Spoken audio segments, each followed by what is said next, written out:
Let's talk about the upcoming Model Y performance release and what I'm probably going to try and do. And of course, I'm making this video if the Model Y performance is not released by September 30th, what my strategy is for the upcoming week. And really, now that the 7,500 has been extended for cash and finance, no leasing, not leasing, really the next step is for Tesla to release the Model Y performance and maybe even the Model Y L, so people can lock in with the deposit and still also harvest the 7,500. It's actually like in the best case for Tesla, because then they will essentially get that 7,500 at the end of the day. But I think my strategy here is, if Tesla doesn't release the Model Y performance, which I feel like they should in this next week, maybe even this like Thursday or Friday or whichever, then I'm probably just going to try and throw an order in anyway as a $250 non-refundable deposit as a risk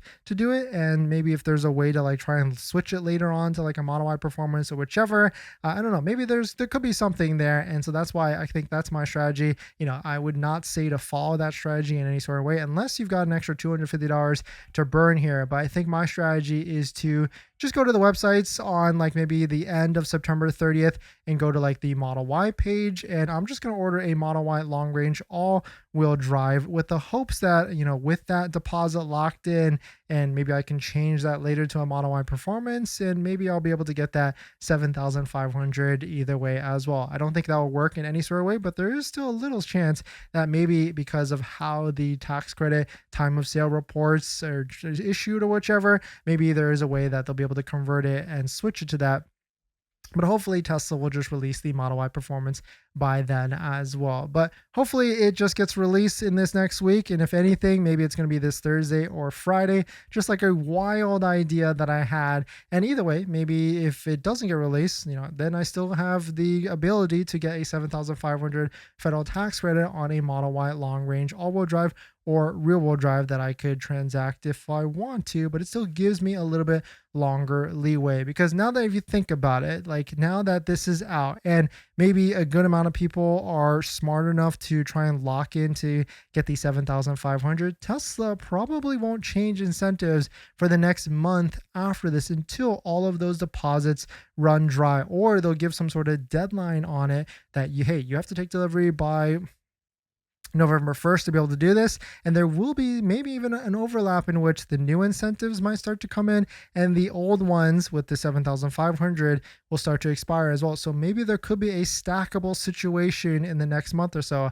I'm of course not in any sort of rush to get another Model Y, but at the same time, we like our deals. And so certainly it could be a very interesting situation in the next month, 2, or even 3. Quarter 3, it seems to be locked in the bag for Tesla.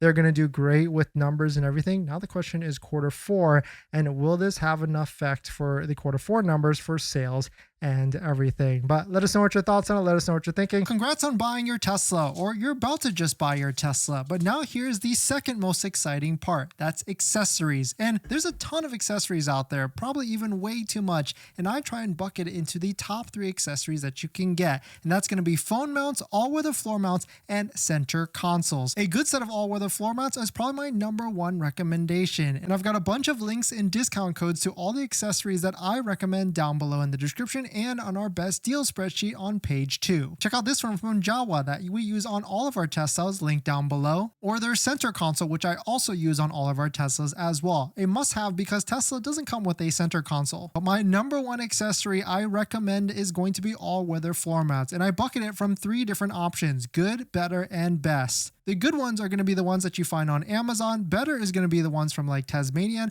But my favorite, all-time favorite that we have on our Model X and Model 3 Performance currently is going to be a set of all-weather floor mats by 3W Liners. If you use our promo code down below in the description, you'll find that the price of these floor mats are pretty in line with some of the other ones at a much higher quality material. So thank you to everybody that's used our links to support the channel, and let's get on to the next topic.